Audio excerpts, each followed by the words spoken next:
तो देखो, Avenger doomsday and secret war movies Marvel के किसी भी लास्ट एवेंजर मूवी के बहुत टाइम बाद आ रही है एंड इन दोनों मूवीज की हाइप भी बहुत ज्यादा, और इसी वजह से इन दोनों मूवीज को आइकॉनिक एंड ग्रेटेस्ट मूवीज बोला जा रहा है, जो कि सही भी है। बट क्या कभी तुमने सोचा कि सीक्रेट वॉर मूवी के बाद कोई और न्यू एवेंजर्स मूवी आएगी, एंड आएगी तो वो कब आएगी? जो कि अब फाइनली इसका जवाब आ गया एंड ये मैं आपको बताने वाला हूँ। बट बताने से पहले मेरी आपसे एक छोटी सी और हम्बल रिक्वेस्ट है कि इस चैनल पर मैंने डूम्सडे मूवी आने से पहले 10K सब्सक्राइबर्स का चैलेंज रखा है, जो कि एक छोटा और इजी टारगेट है, बट आपकी हेल्प के बिना ये पॉसिबल नहीं है। तो please help me and subscribe this channel, and आप ऐसा करते तो आई रियली अप्रिशिएट यू। तो इसके बाद अब बात करते हैं सीक्रेट वॉर मूवी के बाद आने वाली एक न्यू एवेंजर्स मूवी के बारे में। तो देखो, इनसाइडर रिपोर्ट के अकॉर्डिंग ये बताया जा रहा है कि हाँ, सीक्रेट वॉर मूवी के बाद मार्वल एक न्यू एवेंजर्स मूवी लेके आएगा, एंड मार्वल इसे लेके आएगा तो इसे बहुत जल्दी लेके आएगा। एक्चुअली इसमें ज्यादा टाइम वेस्ट नहीं करने वाला है। एंड यहाँ पर ये भी बताया जा रहा है कि अब मार्वल यहाँ पर अपने ओल्ड फॉर्मूले को यूज करने वाला है। जैसे पहले मार्वल क्या करता था, जैसे मार्वल ने पहले आयरन मैन मूवी लेके आई, फिर कैप्टन अमेरिका मूवी आई, फिर उसके बाद थॉर मूवी आई।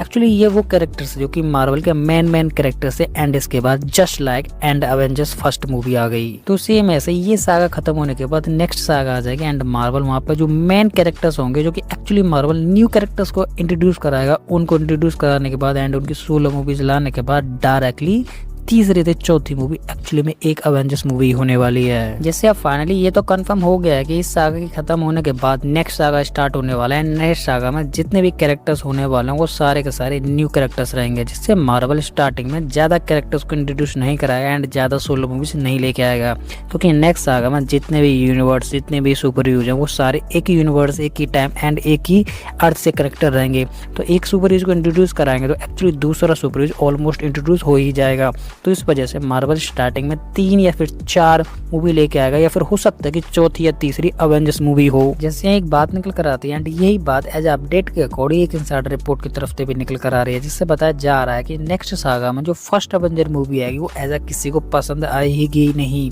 एंड वो इसलिए क्योंकि इसमें जितने भी कैरेक्टर्स दिखाए जाएंगे वो सारे new character and new face होने वाले हैं। तो इस वजह से ये इजीली फैंस से कनेक्ट नहीं हो पाएंगे, एंड इनकी सोलो मूवी आ भी जाती है तब भी फैंस इनसे कनेक्ट नहीं हो पाएंगे, क्योंकि मार्वल ने आदत बिगाड़ दी है हर एवेंजर्स मूवी में ओल्ड ओजी कैरेक्टर्स को दिखाकर एंड उनकी पावर एंड टीम वर्क को दिखाकर, जिससे सबके दिमाग में वो चीज बैठी हुई है। एंड नेक्स्ट सागा में न्यू एवेंजर्स के साथ, न्यू फेस के साथ न्यू सोलो मूवी आ जाती है, न्यू एवेंजर्स मूवी आ जाती है, तो शायद वो फैंस को पसंद भी नहीं आएगी। बट हाँ, फाइनली ये कंफर्म जरूर हो गया कि नेक्स्ट सागा में जल्दी से जल्दी मार्वल एक एवेंजर्स मूवी डेफिनेटली लेके आएगा। और इसी के साथ यहाँ पर मून नाइट फैंस के लिए भी एक अच्छी खबर है, जिससे मून नाइट का कैरेक्टर प्ले करने वाले ऑस्कर आइजैक ने ये बोला कि यहाँ पर हम मिडनाइट सन्स के बारे में बात कर रहे हैं। एक्चुअली इस मूवी को लेकर थोड़ा मैं ज्यादा एक्साइटेड हूँ, एंड ये मूवी ऑलमोस्ट कंफर्म होने ही वाली है। और ये मूवी फाइनली कंफर्म हो जाती है तो ये movie epic to epic crazy as a brutal movie होने वाली है, just like as a comic book की तरह। तो देखो, ये अपडेट भी बहुत ज्यादा अच्छी है, एंड इस अपडेट को लेकर भी मैं बहुत ज्यादा एक्साइटेड हूँ, क्योंकि मैं भी देखना चाहता हूँ कि मिडनाइट सन्स एक्चुअली में किस तरीके की दिखने वाली है, क्योंकि इसमें हमें मून नाइट के साथ साथ एक्चुअली में गोस्ट राइडर देखने के लिए मिलेगा,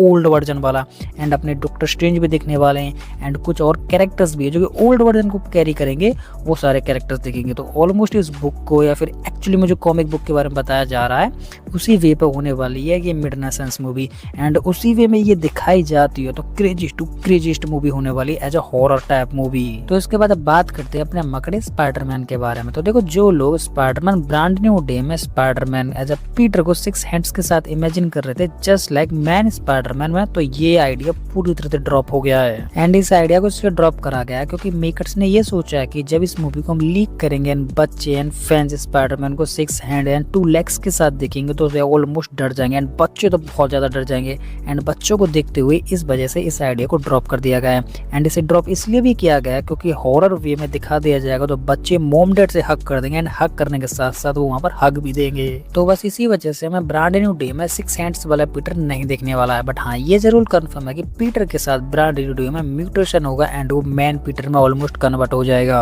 बट इसी के साथ ब्रांड न्यू डे का post credit scene directly doomsday से कनेक्टेड, और इस चीज को खुद कंफर्म करा है मल्टीपल इनसाइडर रिपोर्ट्स ने, जिससे उन्होंने बताया कि डायरेक्टली ब्रांड न्यू डे के काफी सारे पोस्ट क्रेडिट सीन्स होने वाले, जिसमें से एक डूम्सडे से कनेक्टेड होने वाला है, एंड उसमें डायरेक्टली इनकर्जन्स दिखा दिया जाएगा। एंड ये सब ऐसे होने वाला है कि पीटर ब्रांड न्यू डे के सभी प्रॉब्लम्स को फिनिश करने के बाद एक बिल्डिंग की छत पर लेटकर स्काई देख रहा होगा, एंड स्काई में इनकर्जन्स देखने के लिए मिल जाएंगे, एंड वहां पर एक अर्थ भी अपीयर हो जाएगी जिसको सभी लोग देख रहे होंगे, एंड सभी को पता चल जाएगा कि एक्चुअली अब इनकर्जन्स होने वाले हैं एंड ये अर्थ वाली खत्म होने वाली है। तो ब्रांड न्यू डे के स्काई में हमें जो अर्थ दिखने वाले है वो मे बी अर्थ 828 होने वाली है, मतलब इल्यूमिनाटी मेंबर्स वाली अर्थ। और ये मैं इसलिए बोल रहा हूँ क्योंकि याद करो मैंने आपको अपनी एक वीडियो में बताया था कि अर्थ 1005 एक्समैन एंड म्यूटेंट वाली यूनिवर्स का इनकर्जेंस होने वाला है टोपी मिकवार वाले यूनिवर्स से। और इनकर्जेंस के बारे में एक्समैन कैरेक्टर्स को पहले पता चल जाता है, जिससे टोपी मिकवार के यूनिवर्स में डेडपुल एंड वुल्वरिन दोनों पहुंच जाते हैं उसके यूनिवर्स को ऑलमोस्ट खत्म करने के लिए। तो बाद में अर्थ 828 बचता है अर्थ 616 के इनकर्जेंस होने के लिए। और तुम ये भी याद करो कि doctor strange multiverse of the madness में जब डॉक्टर स्ट्रेंज थे इनकर्जेंस हो जाते हैं एंड इनकर्जेंस के चलते हुए डॉक्टर स्ट्रेंज अर्थ 828 तक पहुंच जाते हैं, जहाँ पर रीड मिलता है। रीड बोलता कि अब तुम्हारे यहाँ आने से इनकर्जेंस हो गए एंड इसके इनकर्जेंस एक्चुअली में बहुत भारी पड़ेंगे। बट इसके बाद डॉक्टर स्ट्रेंज अपनी अर्थ पर आ जाते एंड वहाँ पर किलिया भी जस्ट एंट्री मार लेती है एंड किलिया डॉक्टर स्ट्रेंज को इनकर्जेंस का बहाना करके वहाँ से ले जाती है। बट एक्चुअली में इनकर्जेंस अब भी कंटिन्यू है एंड इनकर्जेंस होने वाले हैं अर्थ 828 एंड अर्थ 616 में, जो कि एक मेन यूनिवर्स है जिसमें स्पाइडरमैन, अवेंजर्स, वकांडन, टेलुकेंस एंड और भी बिगेस्ट कैरेक्टर है। और इसी वजह से मैं ब्रांड न्यू डे में जो अर्थ देखने के लिए मिल रही है वो एक्चुअली में मे बी 100% अर्थ 828 ही है। एंड इसके बाद अब बात करते हैं सभी इनकर्जेंस एंड सभी डिस्ट्रॉय चीजों को कैप्टन ही के जिम्मेदार है। तो इसको मैं आपको काफी इजी एंड सिंपल वे में एक्सप्लेन करता हूँ। जिससे तुम्हें याद हुआ कि जब ब्रूस बैनर एनसेट वन के पास गया था तो एनसेट वन ने मम्मी की तरह इजी वे में समझाया था, जो चीज तुम जहाँ से उठाओ उसे खेलने के बाद एग्जैक्टली उसी की जगह रख देना,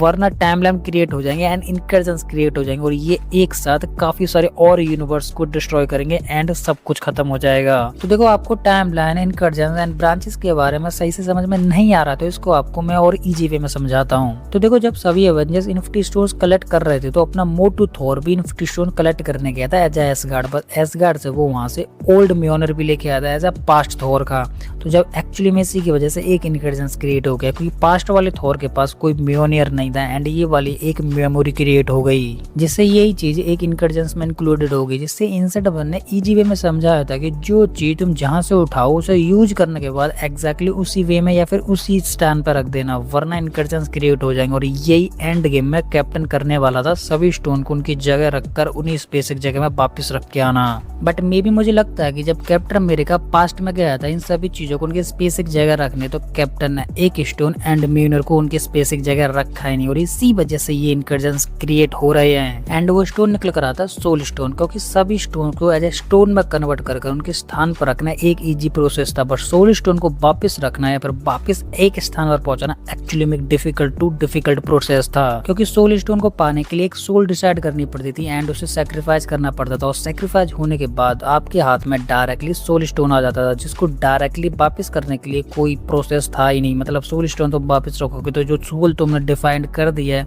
मतलब सेक्रीफाइस कर दिया, तो एक्चुअली में वापस नहीं आने वाली। तो इसी वजह से सोल स्टोन को वापस रखने का जो प्रोसेस है वो अनकम्प्लीट ही रहा। एंड अब सेकंड बात करते हैं म्योनर की, जिससे कैप्टन ने म्योनर को भी उसकी स्पेसिफिक जगह नहीं रखा। और वो इसलिए नहीं रखा क्योंकि कैप्टन की शील्ड डिस्ट्रॉय हो चुकी थी एंड शील्ड डिस्ट्रॉय होने के बाद कैप्टन को एक वेपन चाहिए था सर्वाइवर के लिए, तो कैप्टन ने म्योनर को एज अ वेपन के तौर पर ही रख लिया। और देखो यहाँ पर ये सारी चीजें करने के बाद यहाँ एक क्रेजी एंड एक इंटरेस्टिंग ट्विस्ट निकल कर आता, और वो ये है कि चलो मान लो कि कैप्टन ने स्टोन्स को सभी स्पेसिफिक जगह रख दिया, मतलब म्योनर को भी स्पेसिफिक जगह रख दिया, बट एक्चुअली में तब भी कैप्टन ने एक बिगेस्ट गलती कर दी, और वो ये थी कि पैगी के साथ इतने टाइम तक पास्ट में रोके रहना। तो इससे भी एक बिगेस्ट इनकर्जेंस क्रिएट हो रहा है। तो इसका मतलब ये है कि एंड गेम मूवी के सेंटर टू सेंटर मूवी के अंदर एक्चुअली में जो मेन कैरेक्टर वो अपने Steve Roger as a doctor Doom ही है। तो डूम्सडे में डूम स्टीव रॉजर के पीछे पड़ेगा और उसे टपकाने के लिए फुल कोशिश करेगा। और आपको क्या लगता है कि अब एमसीयू में जितने भी इनकर्जेंस हो रहे हैं उनका जिम्मेदार कैप्टन ही है या नहीं, वो आप मुझे कमेंट में बताएं। तो यही थी सारी डिटेल अपडेट एंड स्टोरीज जिनको मैंने आपको काफी इजी एंड सिंपल वे में एक्सप्लेन करने की पूरी कोशिश की, और फिर भी मैं यहाँ पर किसी भी अपडेट को मिस कर देता हूँ तो वो आप मुझे कमेंट में बता सकते हो, जिसे मैं अपनी नेक्स्ट वीडियो में कवर कर लूंगा। तो इसी के साथ अब ये वीडियो खत्म होने वाली है, और आपको हमारी ये इंटरेस्टिंग वीडियो पसंद है तो लाइक कर दे, और इसी के साथ आप इस चैनल पर नए हैं तो चैनल को सब्सक्राइब कर लें, और सब्सक्राइब करने के साथ साथ हमारे इस बेल आइकन को ऑल पे सेट कर लें, जिससे कि आपको हमारे इस चैनल की किसी भी नई वीडियो की अपडेट इजीली मिल सके।